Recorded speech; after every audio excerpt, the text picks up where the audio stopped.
ಇನ್ನು ಈ ಪ್ರಕರಣ ಸಂಬಂಧ ಉಗಾರ್ಖುರ್ದ ಪಟ್ಟಣದಲ್ಲಿರೋ ಹಲ್ಲೆಗೊಳಗಾದ ವಿವೇಕ್ ಶೆಟ್ಟಿ ಮನೆಗೆ ಪೊಲೀಸ್ ಸೆಕ್ಯೂರಿಟಿ ಕೂಡ ಮುಂದುವರೆದಿದೆ. ಇನ್ನು ಶಾಸಕ ರಾಜು ಕಾಗೆ ಸೇರಿ 6 ಜನರ ಬಂಧನಕ್ಕೆ ಸಂಬಂಧಪಟ್ಟಂತೆ ಪ್ರತಿಕ್ರಿಯೆ ನೀಡಿರೋ ವಿವೇಕ್ ತಂದೆ ಜಯೇಂದ್ರ ಶೆಟ್ಟಿ ಪೊಲೀಸರ ಕೆಲಸವನ್ನ ಶ್ಲಾಘಿಸಿದ್ದಾರೆ.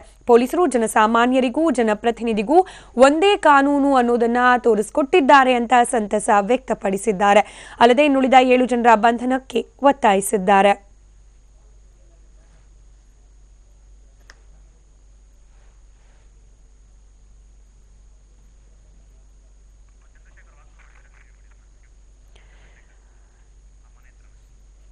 ವಿವೇಕ್ ಶೆಟ್ಟಿ ಅವರ ಮನೆಯ ಬಳಿಯಿಂದ ನಮ್ಮ ಪ್ರತಿನಿಧಿ ಚಂದ್ರಶೇಖರ್ ಪ್ರತ್ಯಕ್ಷ ವರದಿ ನೀಡಿದ್ದಾರೆ, ನೋಡೋಣ.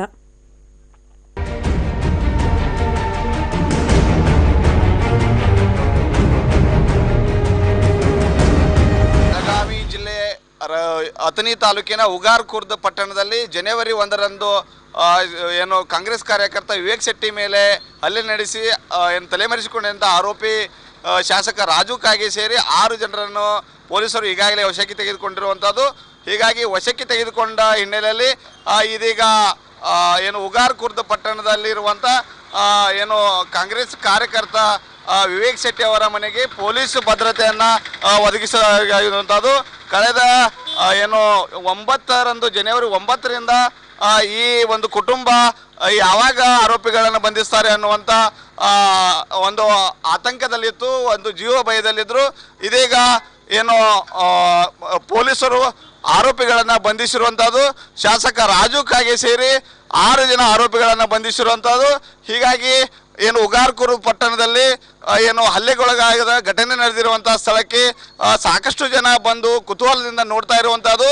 ಈಗಾಗಲೇ ಏನು ಉಗಾರ್ಖುರ್ದ್ ಪಟ್ಟಣದಲ್ಲಿ ಜನರು ಏನು ಒಬ್ಬ ಶಾಸಕ ತಲೆಮರೆಸಿಕೊಂಡಿದ್ದರು.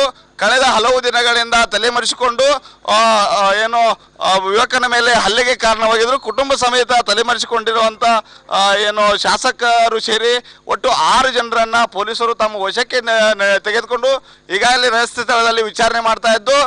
ಹೀಗಾಗಿ ಇದೀಗ ಏನು ವಿವೇಕ್ ಶೆಟ್ಟಿ ಅವರ ಏನು ತಂದೆ ಇದ್ದಾರೆ, ಅವರು ಏನು ಹೇಳ್ತಾರೆ ನೋಡೋಣ. ಸರ್, ಜನವರಿ 1ರಂದು ಘಟನೆ ನಡೆದಿತ್ತು. ಆ ಘಟನೆ ಈ 9ರಂದು ಏನಂತ ಬೆಳಕಿಗೆ ಬಂದಿತ್ತು. ಈಗ ಏನು ಹೇಳ್ತಾ ಇದ್ದೀರಾ? 6 ಜನ ಅವರು 1ನೇ ತಾರೀಕು ಹಿಡ್ಕೊಂಡು ಅವನ ಮೇಲೆ ಘಟನೆ ಆದಮೇಲೆ ನಾವು 9ನೇ ತಾರೀಕು ಯಾಕಂದರೆ ಪೊಲೀಸರ ಅವರು ಇದು ಮಾಡ್ಯಾರ ಅಂತ ಹೇಳಿದರು. ಅದಕ್ಕೆ ನಾವು ಕಂಪ್ಲೇಂಟ್ ಕೊಡಲಿ, ಯಾಕಂದ್ರೆ ಮೊದಲು ಮಗನ ಉಳಿಸೋದು ಭಾಳ ಮಹತ್ವ ಇತ್ತು. ಅದೇ ನಾವು ಅವ್ರಿಗೆ ಮೊದಲು ಹಾಸ್ಪಿಟ್ಲಿಗೆ ಹೋದು ಮಗನಿಗೆ ಮೊದಲು ಇದು ಕೊಡೋದು ಭಾಳ ಮಹತ್ವ ಇತ್ತು. ಆಮೇಲೆ ಈಗ 8-9 ದಿವಸದ ಹಿಡ್ಕೊಂಡು ಏನು ಇವರು ಹೊರಗೆ ಪರಾರಿ ಆಗಿರ್ತಾರೆ. ಅವಾಗ DSP ಸಾಹೇಬರು, ಗೋಕಾಕ್ DSP ಸಾಹೇಬರು ನಮಗೆ ಬಂದು ಹೇಳಿದರು ನಾನೇ ಚಾರ್ಜ್ ತೊಗೊಂಡಿನಿ, ಇನ್ಮೇಲೆ ನಾನು ಎಲ್ಲ ಆರೋಪಿಗಳನ್ನ ಯಾವ ಪರಿಸ್ಥಿತಿಗಳನ್ನ ಅರೆಸ್ಟ್ ಮಾಡ್ತೀನಿ ಅಂತ ಹೇಳಿದರು. ಇನ್ನೂವರೆಗೆ ನಾವು ಪೊಲೀಸರ ಮೇಲೆ ತುಂಬ ನಂಬಿಕೆ ಇಟ್ಟಿದ್ದೀವಿ. ಆ ನಂಬಿಕೆಯನ್ನು ಅವರು ಸಾರ್ಥಕ ಮಾಡಿ ತೋರಿಸಿದ್ದಾರೆ. ಜನಸಾಮಾನ್ಯರಿಗೆ ಒಂದು ಕಾಯ್ದೆ ಮತ್ತು ಶಾಸಕ ಅಥವಾ ಅಧಿಕಾರಿ ಮಂದಿ ಅಥವಾ ಗೌರ್ಮೆಂಟ್ ನಾವು ಆರಿಸ್ಕೊಡಂಥ ಪ್ರತಿನಿಧಿಯವರ ಕಾಯ್ದೆ ಬೇರೆ ಈಗ ಯಾವ ಇರುವುದಿಲ್ಲ. ಯಾಕಂದ್ರೆ ದೇಶದಲ್ಲಿ ಇರೋದು ಒಂದೇ ಕಾಯ್ದೆ. ಯಾರು ಕಾಯ್ದೆ ತಮ್ಮ ಕೈಯಲ್ಲಿ ತಗೋತಾರೋ ಅವರಿಗೆ ಶಿಕ್ಷೆಯನ್ನು ಆಗಲೇಬೇಕು. ಇದೊಂದು ನಮಗೆ ನಂಬಿಕೆಯೊಂದು ಪೊಲೀಸರು ಮಾಡಿಕೊಟ್ಟಿದ್ದಾರೆ.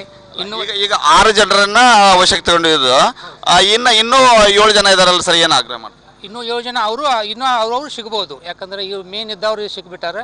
ಇದ್ರ ಮೇಲೆ ಅವರು ಸಿಗ್ಬೋದು ಅಂತ ನಮಗೆ ಭರವಸೆ ಇದೆ. ಇನ್ನೂ ಅವ್ರಿಗೆ ನಂಬಿಕೆ ನಾವು ಪೊಲೀಸರ ಮೇಲೆ ಇಟ್ಟೇವೆ. ಆ ನಂಬಿಕೆಯನ್ನು ಅವರು ಸಾರ್ಥಕ ಮಾಡಿ ತೋರಿಸ್ತಾ ಇದ್ದಾರೆ. ಮತ್ತು ಅವರು ಎಲ್ಲ ಟೀಮಿಗೆ ನಾನು ತುಂಬ ಧನ್ಯವಾದಗಳು ಹೇಳ್ತೇನೆ. ಇದು ವಿವೇಕ್ ಶೆಟ್ಟಿ ಅವರ ತಂದೆ ಜಯೇಂದ್ರ ಶೆಟ್ಟಿ ಅವರ ಅಭಿಪ್ರಾಯ. ಹೀಗಾಗಿ ಇವತ್ತು ಏನು 6 ಜನ ಏನು ವಶಕ್ಕೆ ಪಡೆದುಕೊಂಡಿದ್ದಾರೆ, ಅವರನ್ನ ನ್ಯಾಯಾಂಗ ಬಂಧನಕ್ಕೆ ಪೊಲೀಸರು ಕೊಡುವ ಸಿದ್ಧತೆಯನ್ನು ತೊಡಗಿದ್ದಾರೆ. ಕ್ಯಾಮ್ರಾಮನ್ ಸದಾಶಿವ್ ಜೊತೆ ಚಂದ್ರಶೇಖರ್, TV9 ಚಿಕ್ಕೋಡಿ.